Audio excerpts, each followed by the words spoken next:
इसलिए भारतीय जनता पार्टी जो राजनीतिक चाल चल रही है और ख़ास तौर से नौजवानों को बरगलाने के लिए, वो चाल बिहार में चलने वाला नहीं है।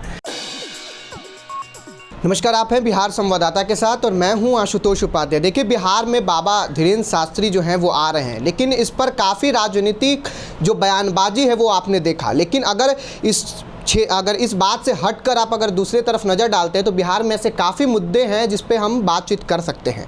आज हम बात करेंगे शिक्षक नियमावली, जो नई शिक्षक नियमावली आई है उस पर बातचीत करेंगे। इसके लिए सरकार में राजद और जदयू साथ में है, महागठबंधन की सरकार है और अभी राजद के ही प्रवक्ता एजाज अहमद जी हमारे साथ उपस्थित हैं। शिक्षक नियमावली पर ज़रा चर्चा हो जाए।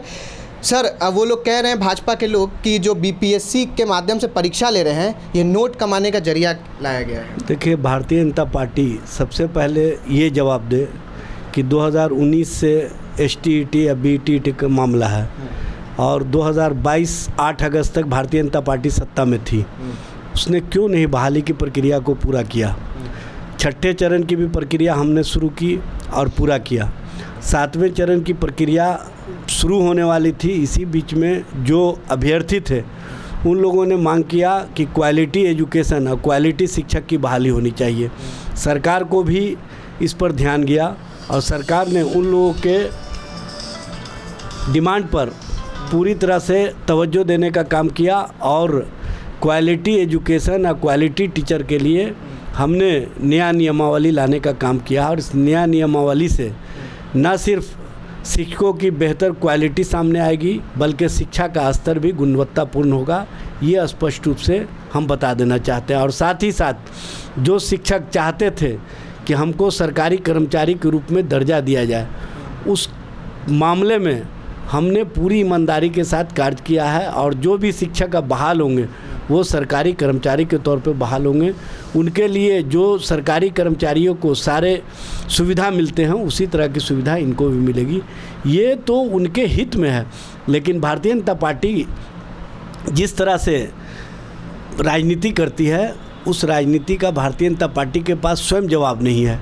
उनको जवाब देना चाहिए कि हर साल 2 करोड़ लोगों के रोज़गार का वादा किए थे, आज 9 साल केंद्र में सरकार को हो गया, 18 करोड़ लोगों को रोज़गार मिलना चाहिए था, इन्होंने दिया ऑन रिकॉर्ड 7,22,000। इससे ही समझा जा सकता है कि केंद्र सरकार और भारतीय जनता पार्टी रोज़गार और नौजवानों के प्रति कितनी सोच रखती है।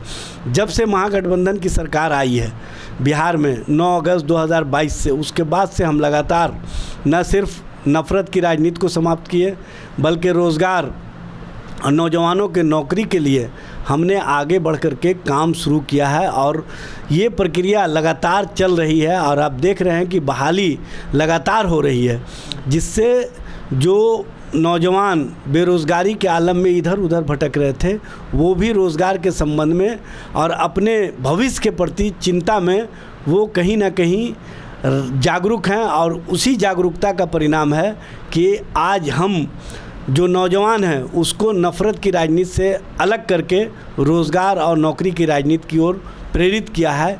ये महागठबंधन का सरकार का सबसे बड़ा अचीवमेंट है और महागठबंधन सरकार युवाओं के चेहरे पर मुस्कान देखना चाहती है, युवाओं के भविष्य के साथ खिलवाड़ नहीं हो इसके प्रति चिंतित है और उनके परिवार जो उनको पढ़ा करके आगे बढ़ाने का संकल्प लेकर के कहीं ना कहीं समाज में उनको आगे लाने का काम किए हैं, उस दृष्टिगत हम उनके भविष्य के प्रति भी चिंतित हैं। एजाज जी, सीटेट बीटेट के जो अभ्यर्थी हैं और उसके बाद से जो युवा हैं वो कह रहे हैं कि आपने बीपीएससी के माध्यम से परीक्षा तो ले रहे हैं, लेकिन जो वेतनमान तय किया गया है 25,000 से 31,000 तक का वेतनमान तय किया गया है, ये चपरासियों की तरफ वेतनमान क्यों? आप तो बीपीएससी से परीक्षा ले रहे हैं और लोग कह रहे हैं बीपीएससी इतना बदनाम हो गया कि पैसा का खेल होता है सिर्फ वहाँ पे। देखिए, कोई भी आयोग है, आयोग के स्तर से जो परीक्षा होती है वो बेहतर होता है और इस तरह का आरोप जो लगाने वाले लोग हैं उनके ही लोग पकड़े गए थे जो पिछली बार मामले सामने आए थे। बीपीएससी के माध्यम से जो क्वेश्चन आउट का मामला आया था उसमें भारतीय जनता पार्टी के लोग सीधे संलिप्त रहे। उनके जो कोचिंग चलाने वाले लोग थे वो पकड़े गए थे, स्पष्ट रूप से सामने आया। इसलिए भारतीय जनता पार्टी जो राजनीतिक चाल चल रही है और ख़ास तौर से नौजवानों को बरगलाने के लिए, वो चाल बिहार में चलने वाला नहीं है। बिहार के नौजवान अच्छी तरह से जानते हैं कि रोज़गार और रोज़गार के प्रति भारतीय जनता पार्टी की क्या सोच है। इसलिए भारतीय जनता पार्टी की राजनीति पूरी तरह से रोज़गार के मामले में जनता के बीच में एक्सपोज हो चुका है और जनता और नौजवान इस बात को समझते हैं कि भारतीय जनता पार्टी हमारे प्रति कोई सोच नहीं रखती है। इसलिए जो लोग इस तरह की बातें कर रहे हैं, कहीं ना कहीं वो नौजवानों को भ्रम में डालना चाहते हैं, नौजवानों के भविष्य के साथ खिलवाड़ करना चाहते हैं, जबकि हम उनके परिवार और उनके प्रति जो चिंता हमारी है उस चिंता के साथ हम सरकार के लोग जुड़े हुए हैं और हम चाहते हैं कि उनका भविष्य बेहतर हो।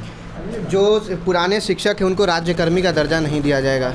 देखिए, माननीय मुख्यमंत्री जी ने बार बार स्पष्ट किया है कि सभी के प्रति हमारी चिंता है और सबको हम धीरे धीरे एकोमोडेट करेंगे और सबको सरकार के स्तर से हम आगे ले जाने का जो प्रयास हमारा है, जो हमारा संकल्प है, उस संकल्प को हम बढ़ाने का काम करेंगे। इसलिए आप देखेंगे कि धीरे धीरे सारी चीज़ हो जाएगी। चूँकि सबको पता है कि केंद्र सरकार जब से बिहार में महागठबंधन की सरकार बनी है, जीएसटी का जो हमारा हिस्सा है वो नहीं दे रही है, जो हमारी योजना आकार है और जो योजना के लिए राशि विमुक्त केंद्र सरकार की ओर से होनी चाहिए वो समय पर नहीं हो पाता है, जिस कारण हमको विकास भी करना है। हमको जो नौकरी वाले लोग हैं उनके वेतन की व्यवस्था भी करनी है और उनके परिवार और उनके भविष्य के साथ हम अपने आप को जोड़ करके आगे भी बढ़ना है।